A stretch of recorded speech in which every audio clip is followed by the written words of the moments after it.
Okay, saya nak tanya. Assignment macam mana? Okey ke tak? We are in progress already. Yang mana? Analisis Japan? Dua-dua? How about the magazine? Magazine. Not yet. Yeah. Okay. So today we're gonna discuss about the magazine. Let me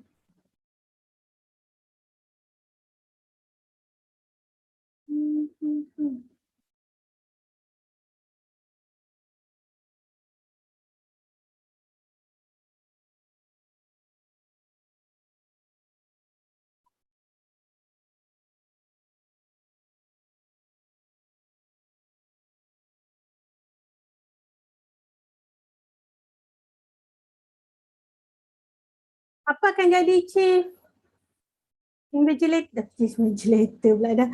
Siapa akan jadi chief editor?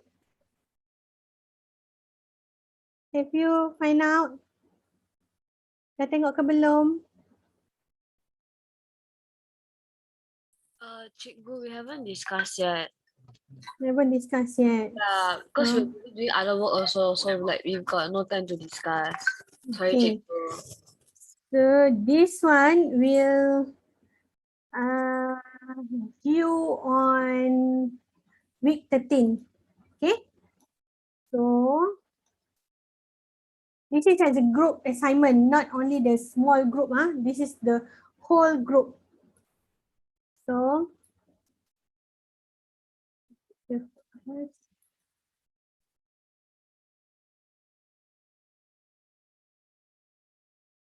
I believe your analysis Japan is going to be finished soon because the submission is going to be next week, Sunday, week 10. Okay, so sorry. So for the magazine, you need to identify who going to be ketua, editor, penolong editor, mereka bentuk halaman, pembaca proof, juru foto. Now we only have around 11. Okay, 11. So if you have 11, so I think for mereka halaman hadapan dan pembaca proof, we only give to pembaca proof we can give to. Mereka bentuk halaman ada 1, 2, 3, 4, 5, 6, 7, 8. Ada 8. 4 orang akan jadi wartawan. Okay tak? Okay, like this. Kita buang satu penolong editor.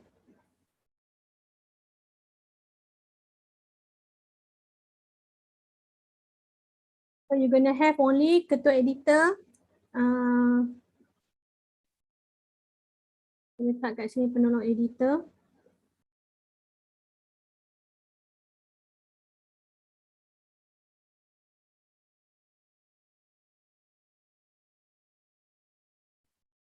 Okay. Kemudian wartawan apa semua ni. So we maintain lah.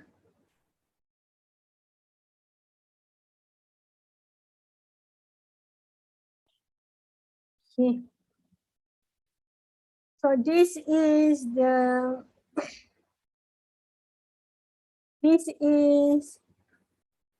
list that you need to fill up later. Okay, if you ask me, ketua editor actually is an important person need to be assigned first. I don't want to assign anyone because if I assign, so it's gonna be like I don't want to be and I don't willing to do this task. Okay, but what I can say is to be a ketua editor is the most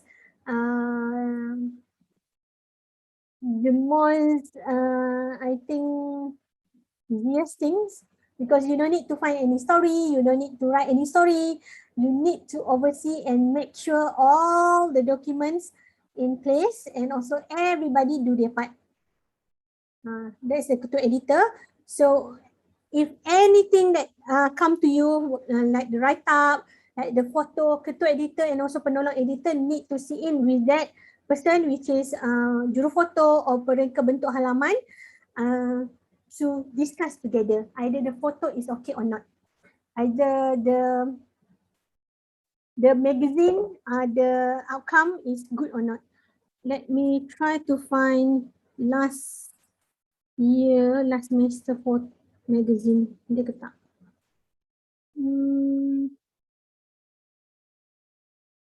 Okay, ni last semester punya magazine.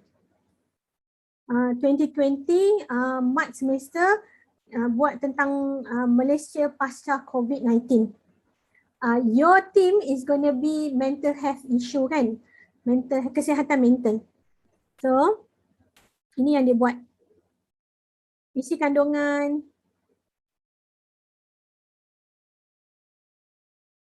Tiba-tiba kat sini kosong. Okay, kat sini pun kosong. So, dia tulis kat sini sikit. Gambar jadi macam ni. So, if you are editor, so you need to know how to place your picture and also how to place your write-up. Okay. So, this is one example.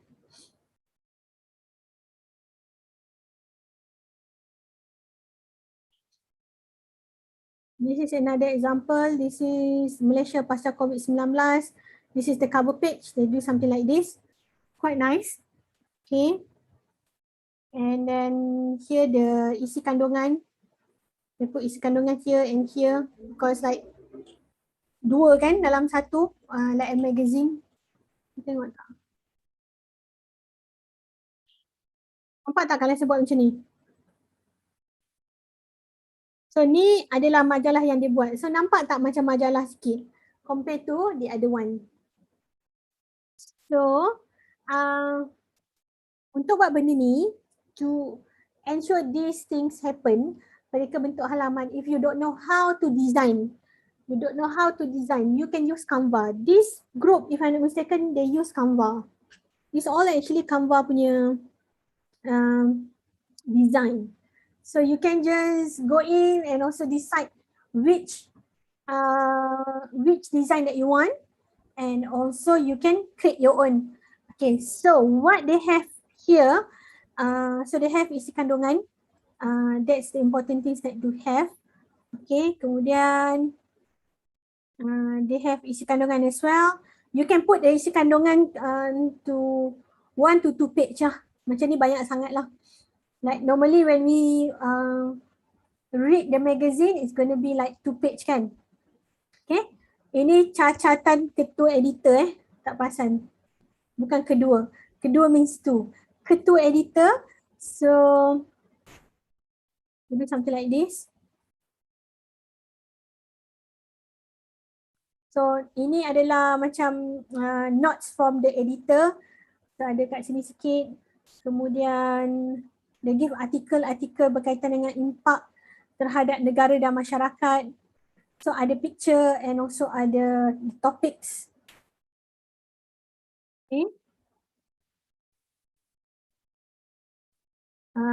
Kemudian adalah kat sini dia bagi tahu apa 5 cara mengekalkan tahap kesihatan dan kecergasan dan kesihatan semasa MCO. Okay, ada muka surat, so ada details, sentence dan juga ada picture here. Okay. I know it's difficult for you to go and take your own picture. So what you can do is you can take any picture in the Google, but if you want to be more integrity, you just put here where is you get the resource. Okay, but if you use Canva, everything you can use in the Canva, even though it's a free version, so the picture inside it you can use. They have quite a lot of the inventory in Canva. So here, tingkah laku rakyat Malaysia di rumah semasa PKP, just a title lah. You need to maybe you need to find a good title for your magazine. Like this, tingkah laku rakyat Malaysia di rumah semasa PKP. Mungkin instead of use tingkah laku, you use what? Maybe you can use, yeah. Maybe you can use activity. Sesuatu yang nampak macam positif sikit lah. Okay. Lepas tu siapa yang tulis? Gambar oleh siapa, apa benda yang kita buat. Kesan ke atas pengalaman pembelajaran pendidikan tinggi. So, sebab ini impact on COVID. So that's why they discuss more on that. Do you know Canva? Have you tried Canva before? Yep. Okay, so you know how to operate and everything. So I think it's easy to use that lah. Okay, so they put here also aktiviti lakukan oleh rakyat Malaysia. Ni aktiviti masa lapang. Okay, pendapat terhadap pasal COVID-19. You can find your friends, you can put here. And ni pendapat lah. Okay, maybe your parents, maybe your cousin, maybe your auntie, your uncle, anybody. Okay. Then di ketua kumpulan here, pendapat ahli kumpulan. So everybody need to write something as well. 50 word also can, no problem. Okay, can you put here name, your student ID, and also what is your role for the magazine. Okay, so this is how is, I think they also receive like 19 out of 20 for the group. 19 out of 20, I think so lah. Okay, because the magazine is very nice. Then I give 19 out of 20 for this section. Because the group for magazine, we do by class. So everybody will help each other and also will create the nice magazine for you, for your group lah. So that's why today we're going to discuss about this. So you have an idea how to create and what is the magazine looks like? Yep. Okay. So let's go to it. Okay, so for magazine, your magazine for this semester,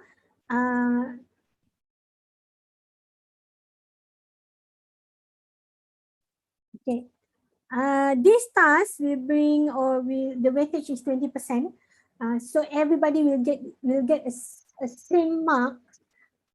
But if I get a report from your friends or your group mate that you didn't do any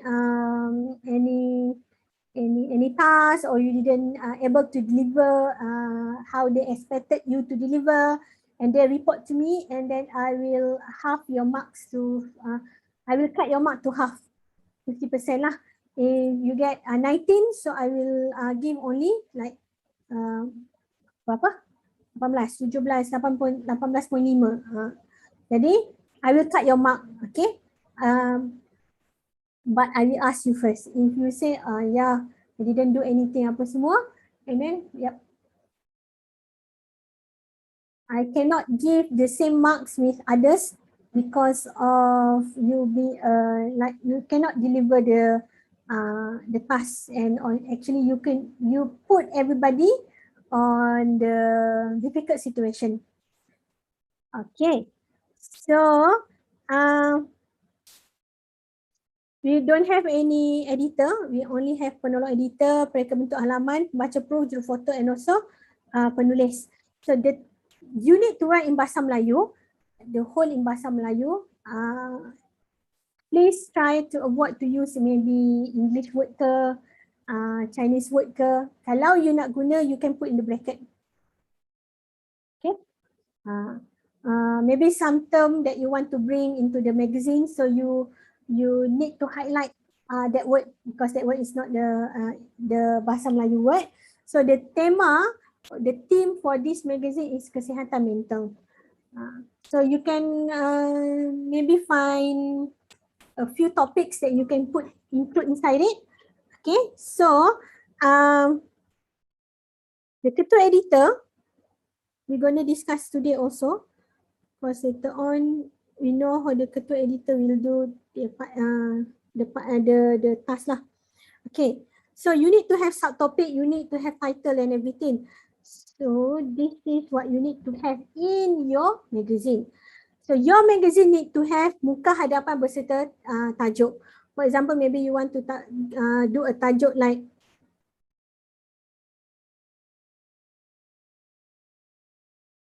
waras. Waras maksudnya apa sihatlah otaknya. Okay, maybe you want to do, that's an example So isi kandungan you need to give maximum 2 isi kandungan. So what you need to write in the isi kandungan, okay, sorry. Okay, 2 page maximum. So you need to write lah for page 1 to page berapa-berapa, what is your muka surat. Surat ataupun nota daripada editor. So editor is either you want to do as an editor team to come up with the surat also can, or you want to only have from ketua editor also can. It's up to you. I think if you come up with the editor team, because you have chief editor and also you're going to have penolong editor, so you come up with the one letter, also can, no problem. Kemudian artikel-artikel yang ditulis oleh penulis dan juga wartawan seperti sejarah, impak kepada negara, kemudian masyarakat, lain-lain artikel yang bersesuaian. For example, like you want to do about the sejarah kesihatan mental.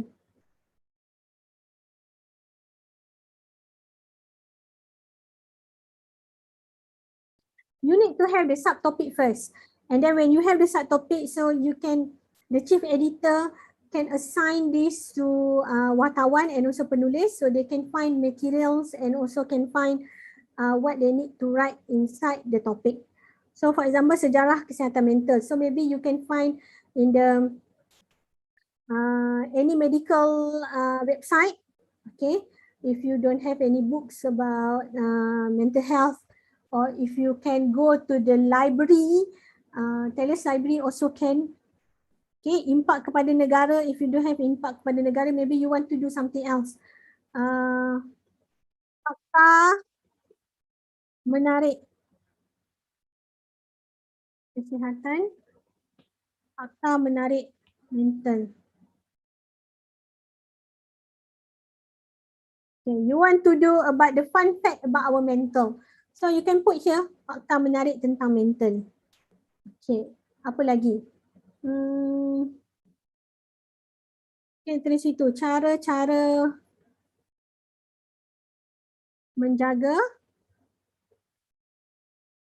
mental pada cara-cara menjaga mental. Even though we don't have any pandemic, actually mental health issue dah lama ada. Okay, is either among the students or among the workers. Benda ni semua dah ada, cuma tak diperbesarkan. And then also the impact is not like what we see right now. So nowadays the impact is quite big because of the economy situation. Kan ramai yang ada mental health ni apabila mereka kehilangan kerja, they cannot provide money to the family kan. Nak kena bayar duit rumah lah, nak kena bayar duit anak makan lah. So jadi actually that effect lah. Okay. Faktor-faktor mempengaruhi kesihatan mental.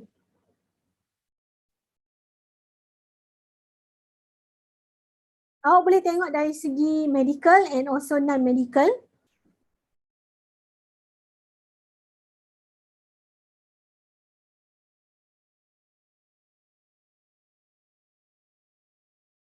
Apa lagi?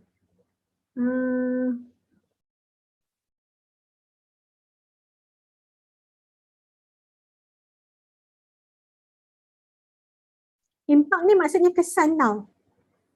Kesan kesihatan mental kepada diri. Dia cari apa kesan dia. Letaklah gambar orang tengah stres ke. Mungkin dari start daripada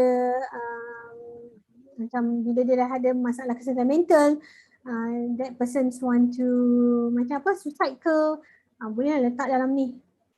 Faktor-faktor ni mungkin cakap macam tempat kerja, rumah, when you go to work, so your boss maybe angry at you or maybe always yelling at you. Bila balik rumah, when you go back, your wife also do the same things. Your kids also do the same thing. So maybe that one also, the work environment, house environment actually can impact to the masalah kesihatan mental juga. So you can put inside also lah dalam faktor-faktor. Kawan-kawan, itu pun mainkan peranan. Okay. Pendapat orang ramai ataupun pelajar ataupun ibu bapa, then you can ask maybe your siblings, what is your opinion about the mental health issue. Tapi kalau buat dalam bahasa, you do the interview or you conduct interview in bahasa Inggeris or in bahasa Mandarin, so you need to translate in bahasa Melayu lah. Okay, so that one is pendapat orang ramai. So you can maybe find 2 or 3 pendapat. Just find anybody is near to you. Your siblings, your parents. Tapi janganlah buat masa dia tengah kerja. Maybe you can ask maybe during the weekends. Maybe you can ask them to prepare early. Benda-benda ni semua kan. Bagi dulu, kata saya nak tanya yang ni. And then maybe you can put the question also as well. The question. Soalan apa nak tanya? Okay, yang pertama.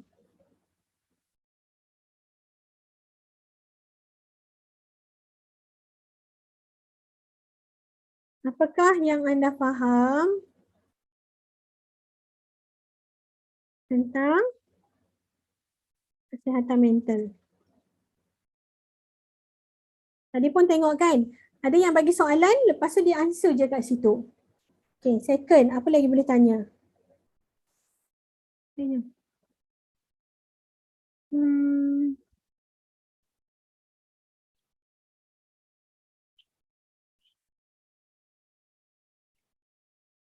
Adakah kamu rasa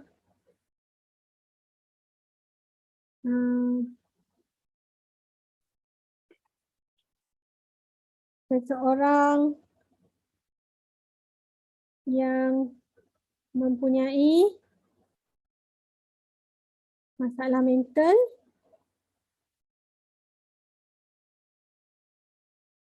ini sedang sakit? Me want to ask. Okay. Do you think that someone who have a mental issue, they are sick? Ada yang kata this one is not tak sakit pun. They just mental issue, mental problem. Tanyalah dia orang, tanya your client. Okay. Apakah nasihat anda pada pembaca sekalian? Okay, then tanya apakah pendapat anda, apakah nasihat anda kepada pembaca sekalian? Tapi bagi nasihat tu based on the mental health issue lah. So, then ask 3 question pun dah cukup dah. Cari dalam 3 orang. And then put the picture. Kan? Put the picture and also the answer.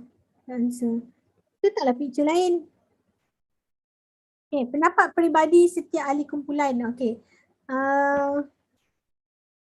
Ni kalau macam dah ada 1, 2, 3, 4, 5. Macam tak menarik pula 5 kan. Maybe what else that you can include for the article?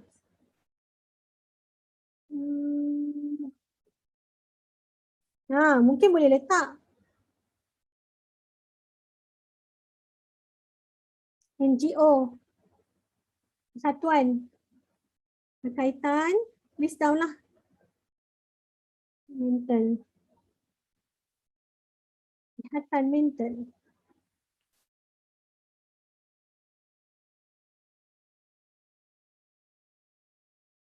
Maybe you can put also rawatan-rawatan yang sesuai.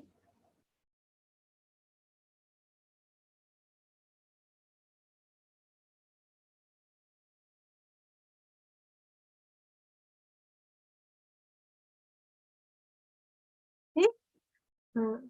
Rawatan-rawatan yang bersesuaian. Then, if you think, okay, this is enough. So, kita boleh cari bahan. Kita ada berapa? 1, 2, 3, 4, 5, 6, 7. 7. Kita ada berapa?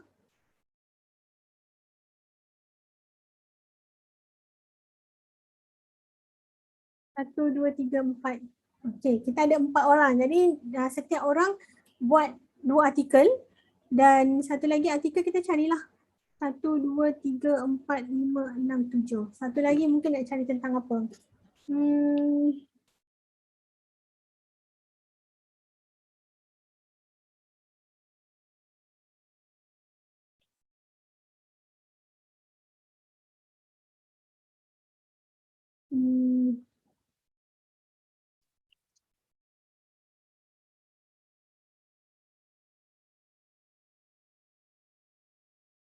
Cara-cara mengatasi stres yang berlebihan ke? Stres yang berlebihan actually one of the factor. Cara-cara mengatasi stres yang berlebihan. Okay. So ada 4. So setiap orang ni, wartawan, penulis ni, dia buat 2 artikel. Okay. Bila dah set 2 artikel ni, okay, when you already done with the article, so what you need to do is you submit to the editor. Okay. Submit dekat editor ni, then editor lah yang akan kenal pasti. Okay.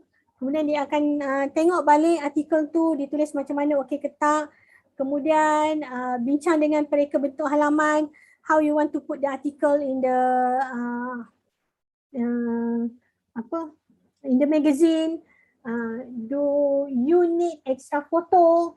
So kalau nak foto kena info lah juru foto. What is the photo that you want?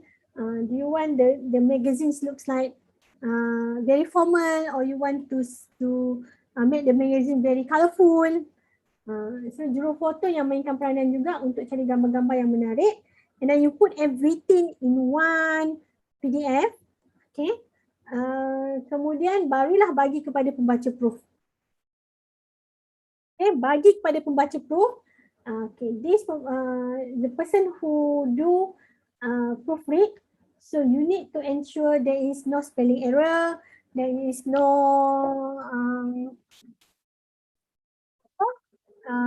inappropriate word in the article. So you need to proofread all the spelling as well. Dah lepas habis semua benda tu, and then you bagi balik dekat editor, you pass back to the editor, and editor need to make the call either the magazine is ready for submission or not.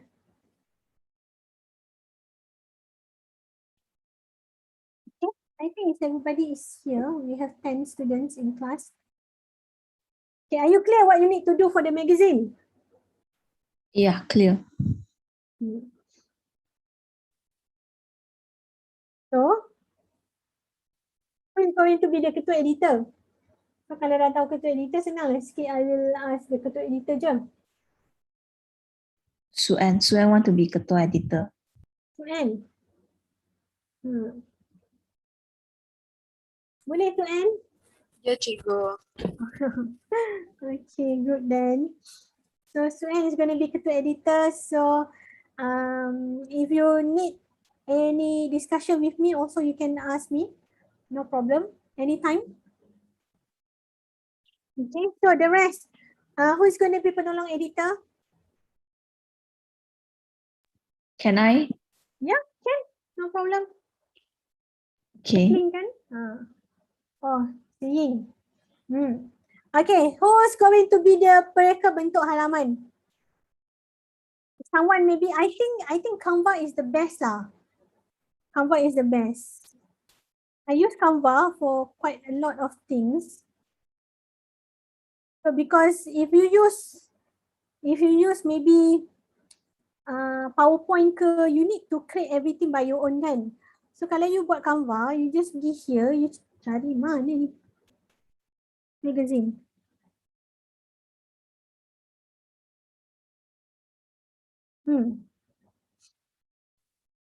Cari je mana yang sesuai. Upcoming, hi, macam ni. Nak kita cari medical. Mental.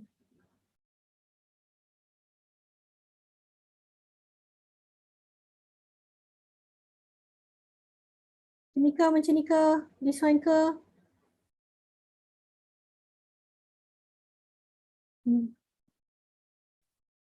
Yang ni pun boleh tambah. Dan yang ni boleh ubah the picture. So you just can find here brain, for example. Element, sorry.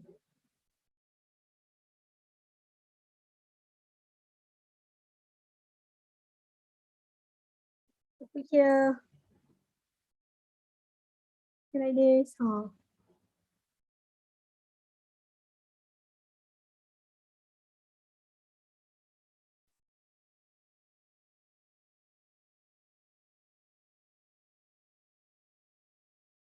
So if you know how to operate PowerPoint, not only PowerPoint as a pereka bentuk halaman. If you say, oh no, I'm not familiar with this, and you just familiar with the PowerPoint, it's okay, no issue. But the work is double because you need to place everything.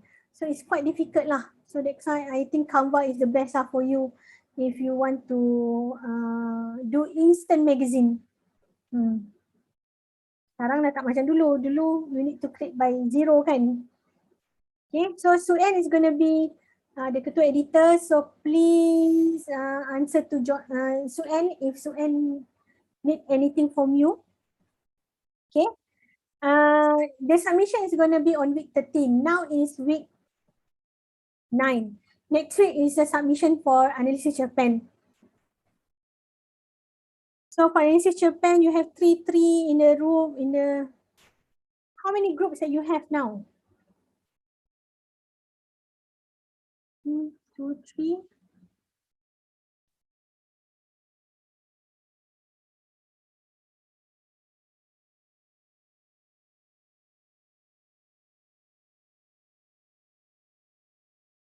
I think you're going to have more than 4. Right? So we have 9 here. We have 3 more.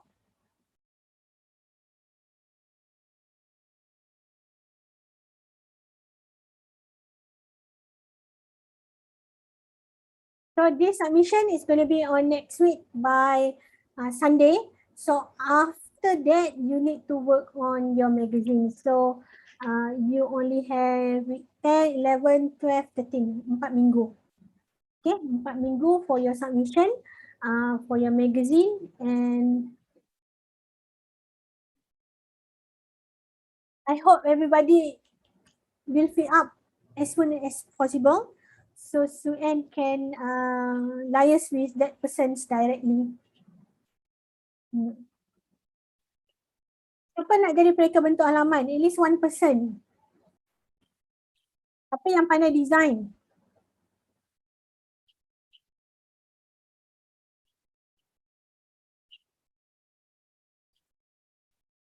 Ada ke?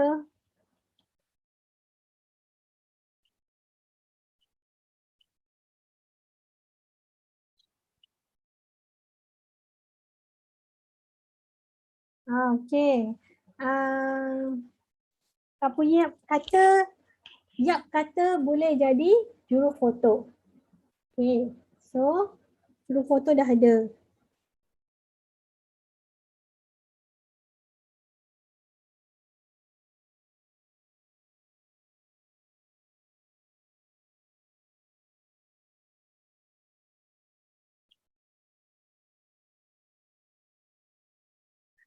Uh,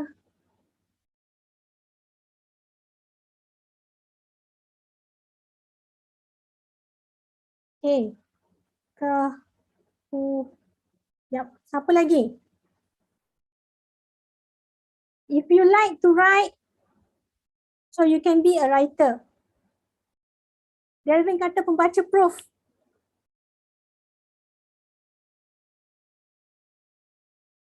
Okay. Delvin.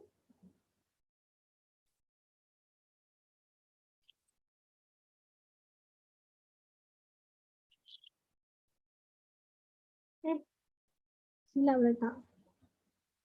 Right.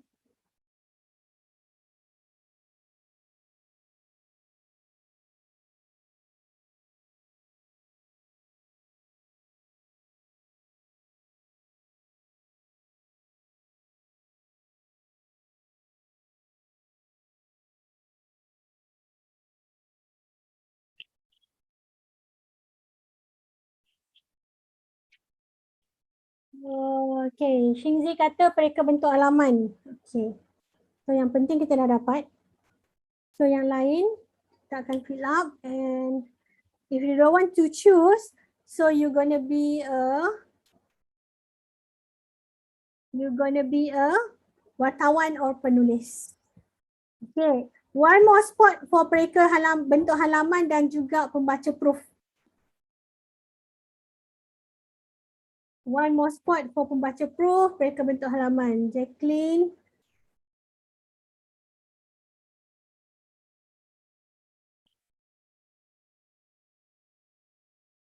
Okay, dan pembaca proof, seorang lagi.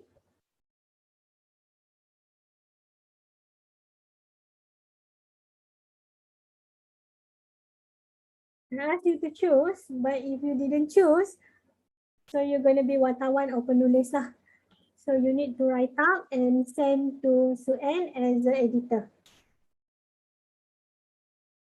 Okay, one more pembaca proof, anyone?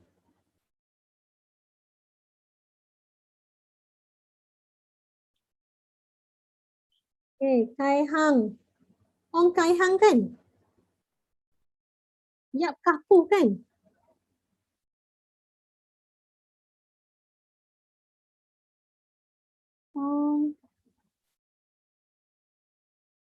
Kai Hang, okay. Okay, so the rest is going to be wartawan. So kita ada siapa? Kita ada Kwa Yien, Navin. Okay. Navi Silvabalan. Kemudian kita ada Kwa Yien.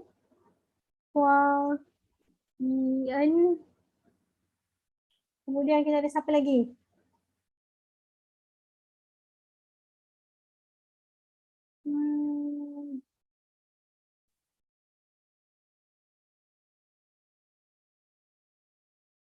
Kat sini 10. 10. Ada dia tak datang. Saya check balik. Okay, so Suen, nanti you can ask them what they need to do. Boleh eh? Okay, cikgu. Ini also hope is help lah. Memang juga apa pun tak jalan lagi. Cuak pula saya. Okay, take your attendance. Yeah. And then I will check the attendance for 1 or 2 more students, and then I will let you know.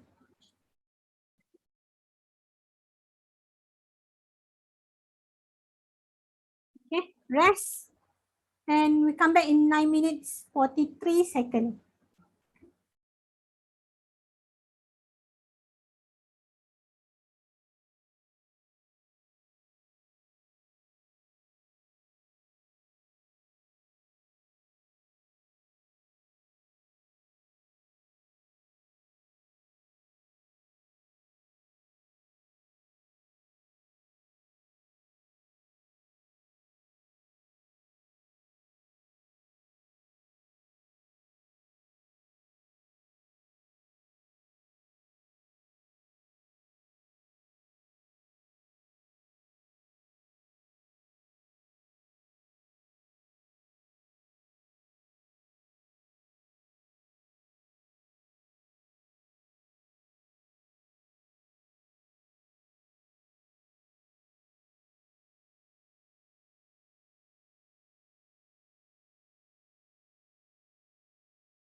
Okay.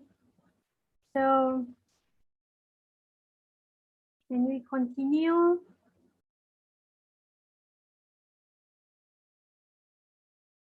Okay, I just confirm latest number for this class is 10 because the other students is already dropped. So Suen, is either you want to rearrange the role or you want to maintain with the role that you have now, and then each penulis and also per wartawan need to write maybe 2 or 3 articles. So it's up to your management, yeah. Okay, cikgu. Okay, so we go for our topic for today. Midterm susah tak?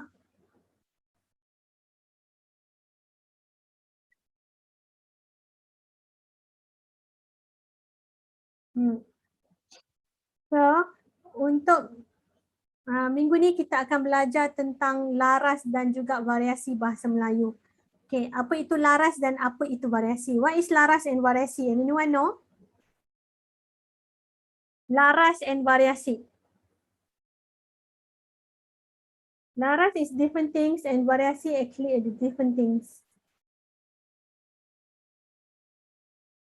Laras is more like specific language. Variasi is a variation. So variation of bahasa Melayu, I believe some of you may be familiar that bahasa Melayu, for one thing, maybe a different dialect we call it different things. So that one also actually variasi of bahasa Melayu, and then we have bahasa baku, we have bahasa formal, and also we have bahasa basahan. Okay, that's what we're going to learn on the laras dan juga variasi bahasa Melayu. Okay, ni hasil pembelajaran. Kita pergi dulu kepada variasi bahasa Melayu. Variasi bahasa Melayu, they have 2 main factor. The first factor is the user and second factor is how we use. So the user is the person. If we didn't use our own language, so kita tak akan ada bahasa tu lah, sebab manusia lah or human actually is a main factor of the language can still use. Kalau kita dah tak guna bahasa, maksudnya bahasa tu akan mati. Jadi pengguna amat penting dan bagaimana untuk menggunakannya, kita kena tengok kesesuaian. Kesesuaian majlis, kesesuaian keadaan. Jadi pengguna dan juga penggunaan sangat penting. User and how to use is very important. Dan kelainan bahasa disebabkan faktor-faktor sosial. Okay, the different of language that we use, it's actually influenced by the social factor. Apa social factor ni? Social factor, for example, like latar belakang pendidikan, the family background, okay, education background, family background, socio-economic background, and also the work type of our job. That also actually is a social factor that influence to our difference of language. Kalau mungkin kita duduk kat kampung, contohnya dekat pulau lah, Pulau Redang. You like pulau, right? Okay. Pulau Redang ke? Okay, tak apalah, Pulau Redang Pulau Redang dekat Langkawi. Pulau Redang dekat Terengganu. Jadi dekat Pulau Redang ni, apakah bahasa yang digunakan? Apakah bahasa yang digunakan di Pulau Redang?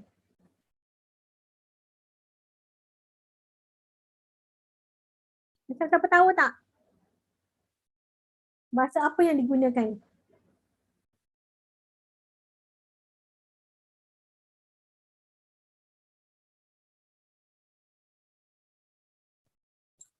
Traditional. Traditional? Bahasa yang digunakan adalah bahasa Terengganu lah. Bahasa Melayu tapi dialek Terengganu. Because Redang is part of Terengganu. So when people go there, for example like international tourism, tourists. Do you think they can speak bahasa Inggeris or not? They can, and also they able to speak bahasa Melayu Terengganu. But if Redang Island been visited by international tourists, so how it's going to be? Are they able to speak bahasa Inggeris or not?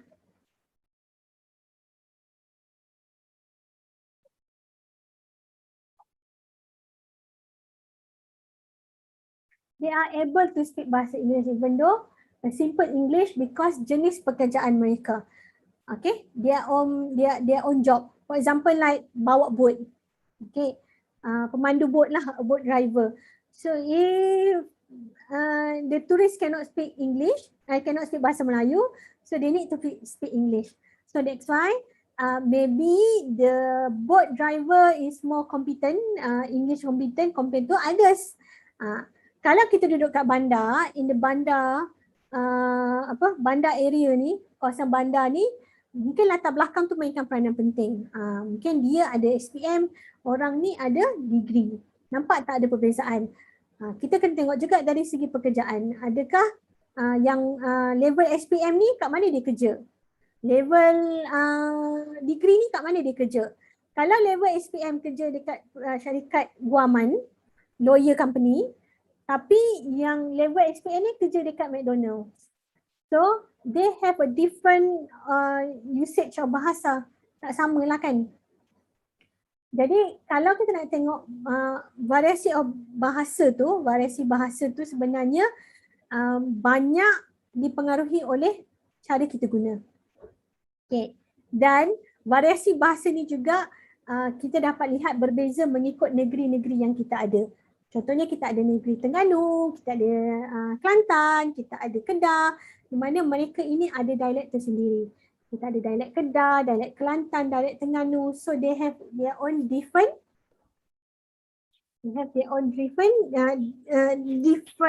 dialek. Orang Terengganu cakap lain, orang Kedah cakap lain. Itu variasi lah.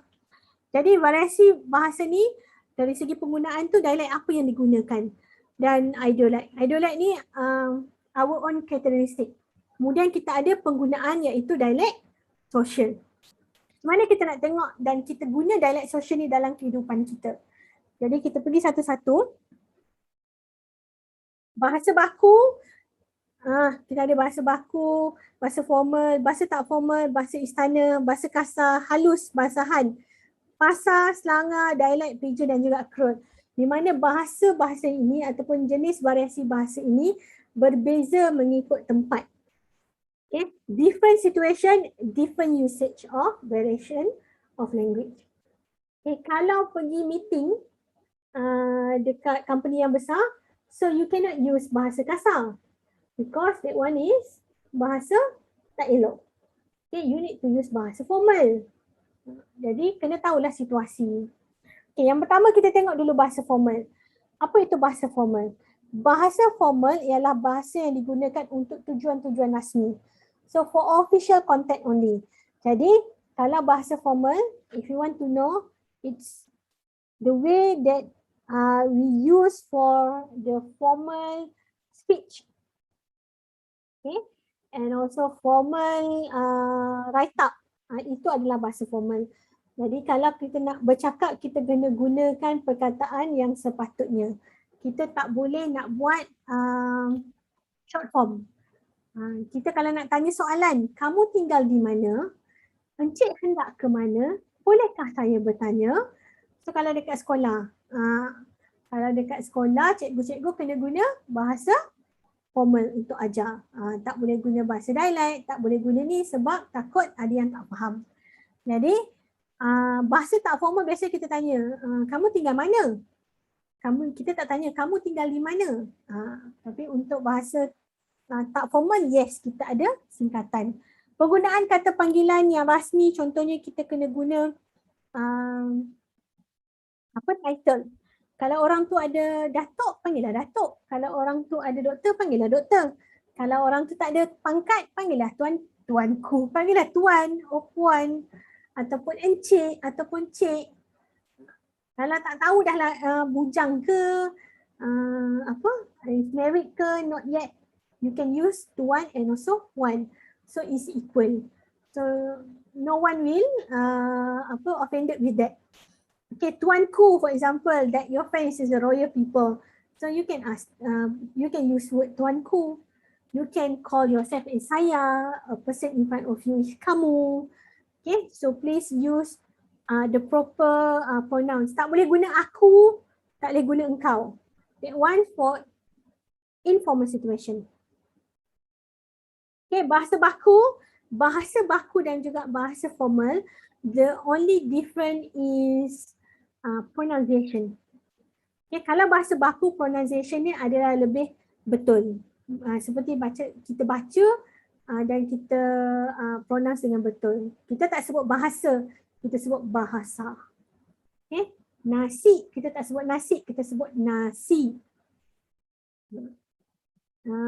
Mana-mana yang ada A kat belakang kita akan bunyikan. Kita selalu letak sama, kan? Perkataan sama, same, sama. Tapi kalau bahasa baku jadi sama. Dia ada macam sikit-sikit dialek Kedah lah untuk cakap bahasa baku ni. Jadi untuk bahasa baku normally we will use for the official function, macam untuk sekolah ke, untuk majlis-majlis makan malam yang official, macam Perdana Menteri datang ke. So we gonna use bahasa baku instead of bahasa informal. Okay. Bahasa baku ni lebih kepada bahasa buku lah macam tu. Bahasa tidak formal ialah bahasa yang kita guna dalam situasi tak rasmi. So unofficial situation kita bolehlah guna perkataan macam ni. Kita boleh langgar je. We can use anything that we want. Jadi tak mementingkan peraturan bahasa. We don't need to follow books and also rules. Jadi untuk bahasa tak formal ni dia ada beberapa contoh dia seperti dialek, bahasa Selangor, kita ada bahasa pasar dan juga bahasa basahan. Jadi ciri utama bahasa tidak formal, the main characteristic is dia ada pendek dalam perkataan. We short the word. Contohnya sudah jadi dah. Dekat jadi kat. Perkataan di. Okay, di mana? Kita tanya kat mana? Di ni kan selalu kita tanya kat mana? Instead of di mana. Betul tak? Hendak jadi nak. Tidak jadi tak. Mahu jadi mau. Ini adalah kependekan yang selalu kita tengok lah. Dan biasanya terdapat juga pencampuran bahasa. Kita boleh campur dengan bahasa apa yang kita tahu.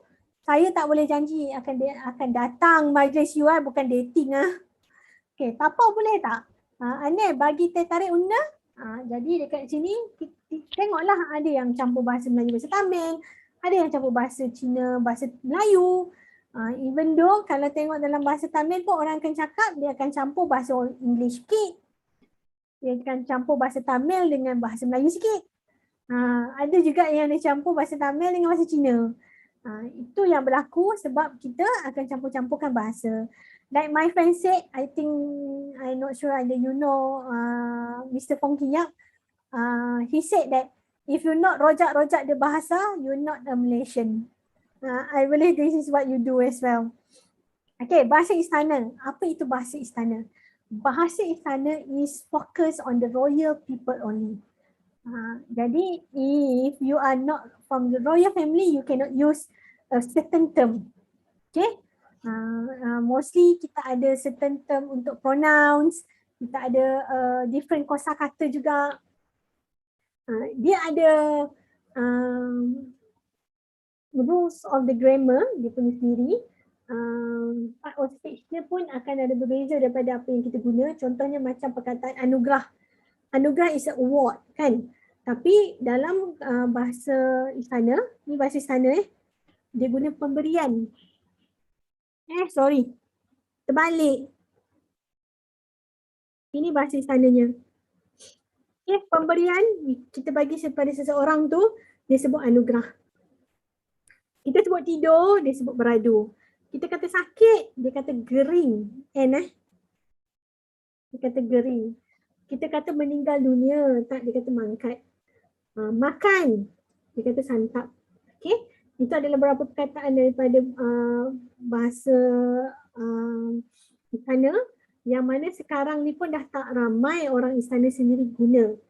They're not really keen to use bahasa istana because the original bahasa istana is similar to bahasa Melayu klasik that we learn in the second week. Okay. Dan bahasa istana juga dia ada pronouns dia yang tersendiri. For example, that we have baginda. So this is for third person, baginda. If the raja is not here, so this one is third person. Beta is first person. Tuanku is the first person. Permaisuri is the first person. Okay, macam mana dengan second person? Kita ada tuanku. Okay, kena panggil. Tuanku mahu bersantap. Lepas kita nak tanya, tuanku nak makan tak? Tuanku nak makan tak? Saya boleh siapkan. Jadi, bila kita berada dalam golongan orang istana, we need to see our level. Okay, ungkapan hormat dalam komunikasi rasmi. Contohnya, you can see this when we have the son ceremony. Son ceremony, apa tu ceremony daripada government. Kan? Macam this year, last year, we have quite a lot acara angkat sumpah, son ceremony daripada kerajaan kan. So kita tukar Perdana Menteri kan, dah 2 kali dah kita tukar.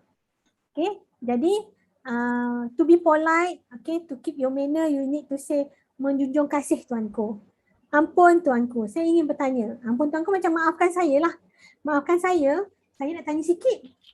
Jadi bila jumpa orang istana, you need to use ampun tuanku. Okay, ke bawah duli, merapat sembah. Ini adalah istilah-istilah yang kita kena guna dalam bahasa istana. Bahasa kasar. Apa itu bahasa kasar? Bahasa kasar ialah bahasa yang kita rasa kurang sopan dan tak elok kita guna. Kita ada bahasa kasar biasa yang kita rasa macam relax lah benda tu. Macam kita kata kat kawan, bodoh lah kau. Kau ni gila ke tak? Bangang betul. Okay, itu macam sebenarnya perkataan tu kasar, tetapi sebab kita dah selalu guna, we always use between friends. Jadi benda tu dah menjadi macam bahasa kasar yang level biasa. Kalau nak level kesat sikit, awak tengah-tengah bawa kereta, tiba-tiba je ada orang nak masuk. Lepas tu awak cakap, celakalah kereta ni. Mungkin dalam bahasa Mandarin ataupun dalam bahasa Tamil sendiri, you have your own cursing word kan. That cursing word actually bahasa kasar kesat. Okay, yang selalunya kita akan buat bila kita betul-betul marah. Okay, provokasi, itu ayat yang membina, yang akan menghina ataupun menimbulkan kemarahan, provokasi lah. You want to provoke someone, so we use like more to personal. Macam, kepala bapak kau, mak kau tak ajar ke? Macam tu. So when we want to provoke someone, we intend to use the family in our fight. Macam itulah. Itu sebab kita nak provoke orang. Okay, jadi bahasa kasar ni kita kena kurang-kurangkan sebab tak baik. You one fine day you're gonna be a father and also you're gonna be a mother. So you need to use your word wisely. Okay, bahasa halus. Apa itu bahasa halus? Bahasa halus ialah bahasa yang kita guna dengan cara untuk sopan santun dan juga menunjukkan bahawa kita telah dididik dengan budi bahasa yang tinggi. So our parents actually already educate us to use a correct word, the correct the correct word, the correct manner. Tapi time to time when we are getting older, we did not use that. Itu yang bahaya. Okay, jadi bahasa halus can reflect how our parents actually brought us up. Okay, ciri-ciri dia yang pertama, penggunaan kata ganti yang sesuai. So if you know that person have a datuk or datin, you can address datuk and datin. If you don't know, you just can use pakcik or makcik. Janganlah panggil oi, something like that. So it's not show a good manner. So gunalah pakcik or makcik. Perkataan dan ungkapan yang berciri sopan, contohnya when someone come to your house, you say jemput masuk, sila duduk, maafkan saya nak tanya sikit, tumpang lalu. This is the word that will show how good you are as a person. Pemilihan ayat yang berlapis. Okay, contohnya kalau macam you want to say like, oh I have a pregnant wife at home, kan? Macam dalam bahasa Melayu kalau nak kata mengandung tu macam sometimes it's too macam kasar sikit lah. Instead of guna mengandung, kita guna berbadan dua, sopan sikit bunyinya. Isteri or bini, kita boleh guna orang rumah. Okay, biasa kalau bini tu mana kasar lah. Jadi kena guna sesuatu yang lebih sopan, yang lebih sopan. Okay, so far ada soalan? Tak ada. Boleh faham ah? Okay. Bahasa-basahan. Bahasa-bahasa yang kita ada kat sini ialah bahasa yang sering digunakan dalam kehidupan seharian, terutamanya untuk orang Melayu. Bahasa-basahan dan juga bahasa pasar berbeza sikit lah. Jadi bahasa-basahan kebanyakan orang Melayu lah banyak guna. Dia ada kependekan, we short the word. Sebab orang Melayu ni dia tak nak sebut panjang-panjang. Sebab itulah nama orang yang sangat panjang, they will call a short name. Nama macam nama my husband, Syed Abdul Rahman Bukhari. So when we go back to Penang, and everybody will address him as Aman. Oman. Okay, daripada nama yang panjang tu ada sikit saja nama. So that's the Malay people. Kependekan perkataan yang ketara, macam kita ada perkataan ni, nak, tak, tu. Itu semua kependekan daripada perkataan yang panjang. Perubahan bunyi, mostly disebut nasi. Susah kan nak sebut nasi? Sebab tu orang Melayu kebanyakan sebut nasi. Tisu, susah nak sebut tisu, sebut tisu. Okay, kecil, kecil kan? Kecil. Bawa, bawa. Bapa, bapak. Macam susah sangat nak sebut. Jadi letaklah K kat belakang. Senang sikit nak sebut. Macam memudahkan lidah tu untuk menyebut perkataan-perkataan ni. Jadi ini adalah bahasa-basahan yang digunakan sehari-hari oleh orang Melayu. Dan biasanya bila kita buat ayat pun kita buat ayat yang mudah. Okay, nak ke mana? Nak pergi mana? Sekolah bila buka? Kan? Kita tak tanya bilakah sekolah dibuka? Awak sudah makan? Kita tanya dah makan? Kadang makan dah. Kadang tu makan je. Kita tanya makan? Tak apa makan dulu. So daripada yang panjang tu dia jadi pendek. And even though is only word makan, but with the correct intonation we are able to understand what the mean of makan there. Okay. Pengaruh bentuk dialek, contohnya letak kata bantu kat bahagian belakang. If you remember and we learn about the kata bantu, kita kena letak sebelum kata kerja. Saya sudah makan. Tapi when we speak, we will say saya makan dah. Dalam kata hubung, untuk ayat majmuk, we didn't put any kata hubung dan atau. Maksudnya kita cakap je terus. Dia beli ikan, ketam, sotong, semua dia beli. Kita tak kata dia beli ikan, ketam dan sotong. Okay. Jadi ini adalah bahasa-basahan. Kemudian kita ada bahasa pasar.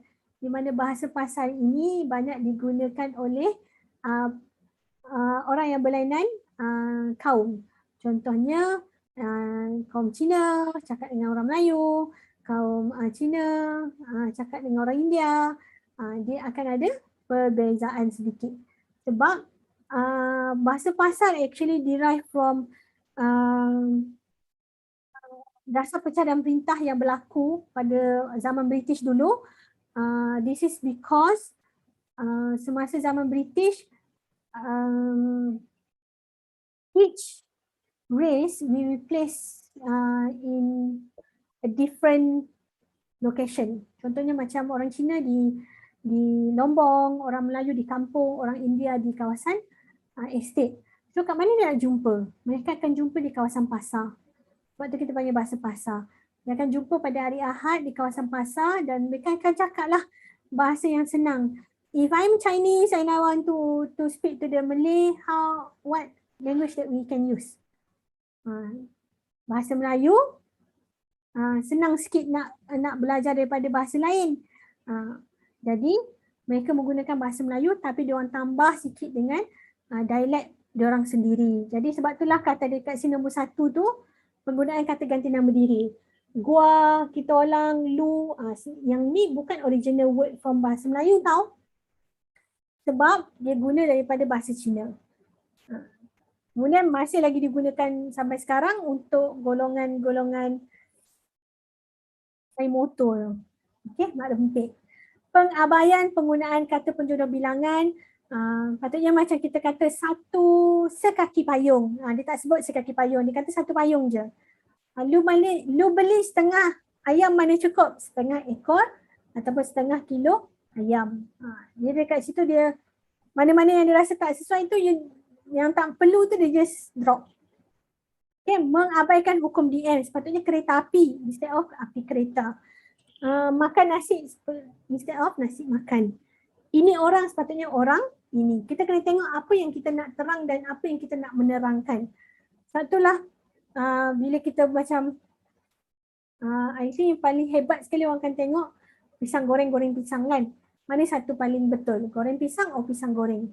Adakah kita nak explain about the action or we want to explain about the banana?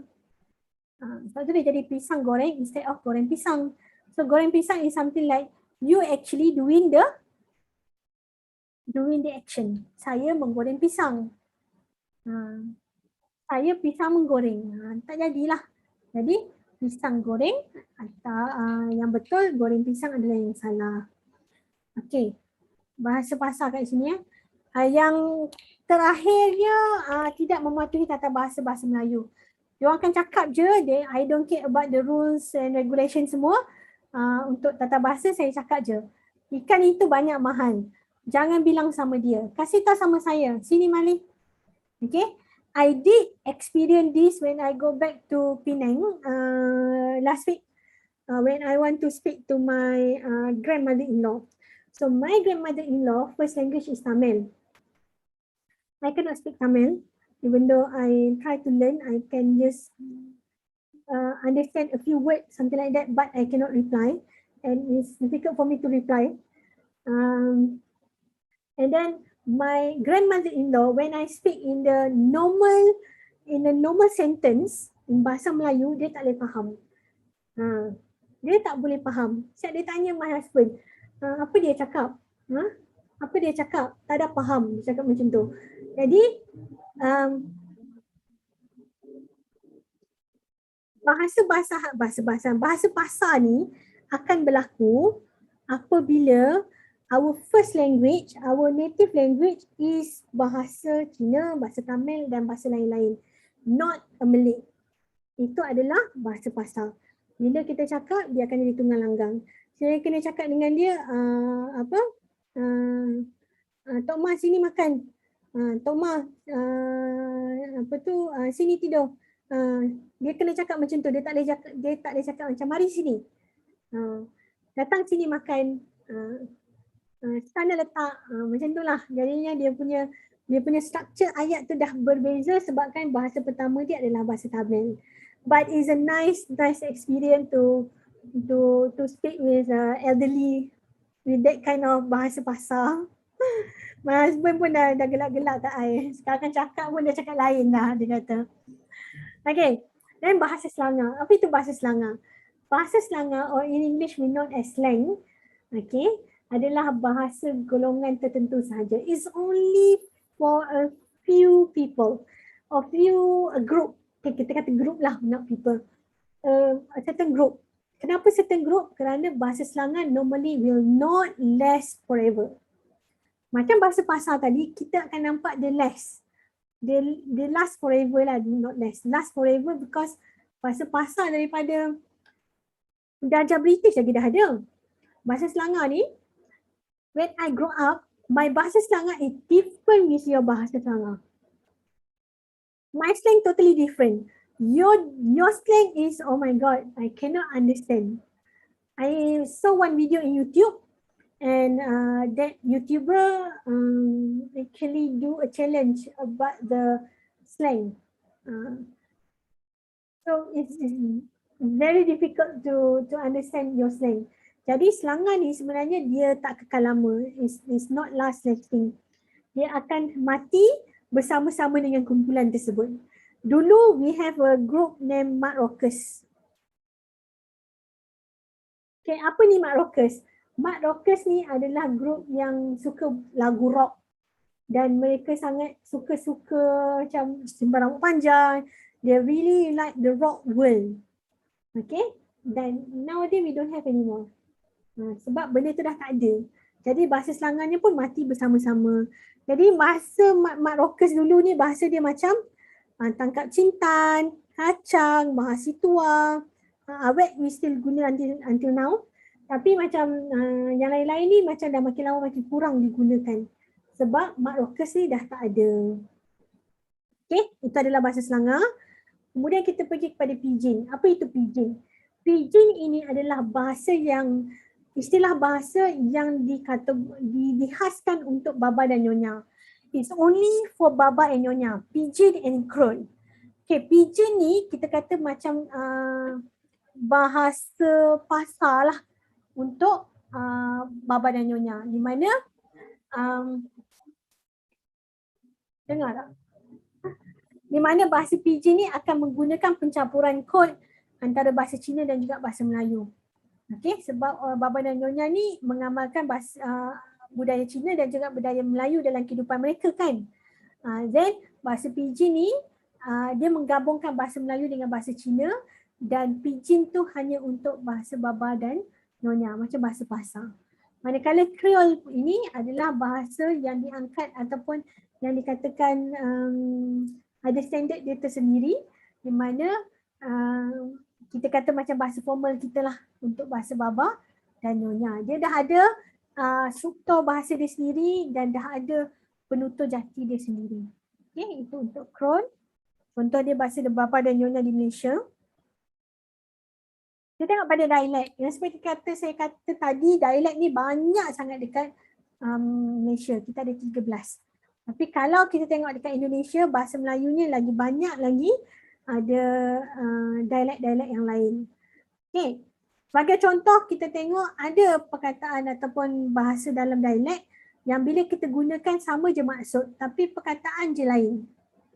Contohnya macam perkataan what. Okay. Apa? What. WHAT. Utara Selangor Malaysia akan sebut apa. Okay. Ataupun kalau Kedah kami akan sebut awat lah. Awat. Daripada what kita sebut awat. Negeri Sembilan apa. Johor dia sebut apa. Parit ataupun dekat Perak dia sebut apa. Sebutan lain tapi mau maksud yang sama. Di Kelantan dan Terengganu sebut perkataan tikus, rat is tikus. Sebab Utara Selangor Malaysia kita sebut tikus. Tapi benda yang sama, sebutannya lain. Kita ada juga beberapa bahasa yang bila kita sebut tu perkataan dia dah lain. Dan maksudnya pun mungkin sama tapi perkataan lain lah. Okay. Bentuk kata yang berbeza dengan versi standard tapi maksudnya masih sama. Contohnya pi, poi, gi. Ikan, ikang. Kalau Kelantan dan Terengganu memang kan they will change the nasal at the back like this. Ikan, ikan. Ikan, ikang. For Terengganu and also Kelantan. And then what we have here, kelainan perkataan bagi kata ganti nama umum, contohnya macam aku. Di Kelantan, kawe, ambo. Perak guna teman. Negeri Sembilan guna ese. Jadi setiap negeri dia ada penggunaan bahasa ataupun istilah dia yang tersendiri. Yang tu kita kena faham. Supaya bila kita faham kita dah tahu dah. Sebut macam ni, ini orang Negeri Sembilan. Sebut macam ni orang Johor. Kalau tak sebut perkataan-perkataan macam tu, kemungkinan orang Selangor atau orang Kuala Lumpur. Okay. Ideolek Idolate ni adalah sesuatu yang digunakan ataupun ada pada setiap individu. Di mana idolate ni akan ditentukan oleh sistem fisiologi kita. Alat pertuturan. For example, like when we grow older, our teeth and the tooth will change. Sama ada dia makin rapuh ataupun kedudukan dia dah lari. Okay. Ini akan menyebabkan sebutan akan berbeza dan keupayaan untuk bercakap tu terganggu. Jadinya bila kita dah berumur tu mungkin kita boleh pakai gigi palsu lah to ensure that we able to speak and also can pronounce the word correctly. Cara percakapan, the style that we style of the speech, contohnya macam kita cakap bila kita dah tahu dah orang ni cakap macam ni, ini dia. Kalau orang yang cakap macam ni, ini orang ni. We can identify based on how actually they deliver their speech every day. Tabiat pertuturan macam ada stammer sikit ke, gagap. Ada yang macam apa tu, yang apa kita panggil, yang banyak macam tu tu. Pun kadang-kadang itu dikatakan sebagai idolate lah. Di mana kita need to see the idolate is something that is very very unique to their own self. Okay, laras bahasa saya sambung minggu depan. I have meeting for the KPI. This week is very very lot of meeting for the annual appraisal. So I will cover the laras bahasa Melayu by next week together with you on Thursday. Okay, saya nak tanya, minggu 11 cuti tak? Minggu 11 awak cuti tak? Yeah, I guess got cuti. Okay, kalau minggu yang ke-11 awak cuti, so we will turn our lesson as online because I just afraid that your family already made a prior planning nak pergi bercuti ke apa kan. So is it okay if we do like that? Yeah. So takut aja kan sebab lepas pada minggu yang ke-8 tu and then my friends yang cakap taklah dia orang cuti minggu yang 11. Oh my god. Apalah. Then we change the class on week 11 to online and then you can go ahead with planning something with your family lah then.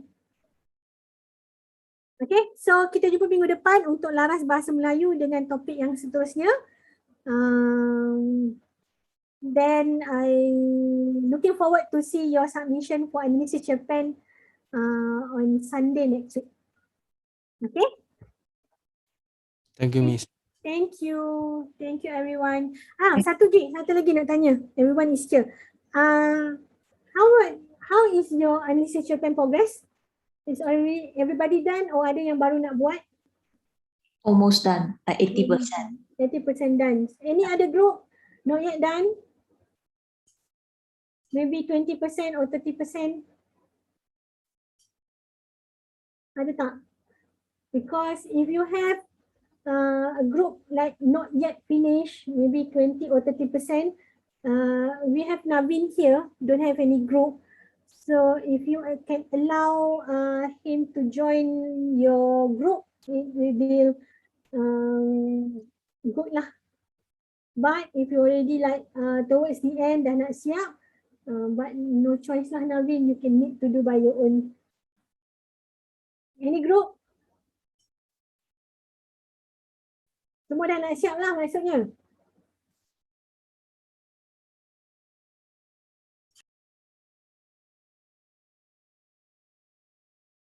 Semua dah nak siap?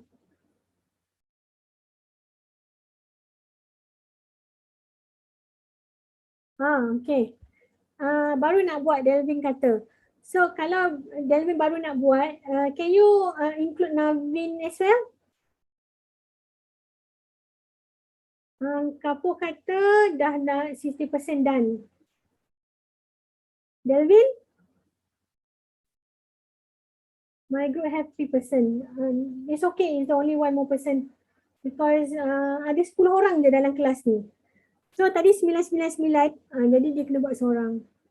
Boleh? Okay. Thank you so much Delvin. I will pray that your initiation plan will finish smoothly lah. Okay, Navin, please contact Delvin for assignment, group assignment. Initiation plan. Navin? Okay. Okay, thank you so much everyone. See you next week on Thursday. And we will go through Laras Bahasa Melayu and the other topics. Okay, bye-bye. Thank you. Terima kasih, Cikgu. Terima kasih. Thank you, Cikgu. Thank you.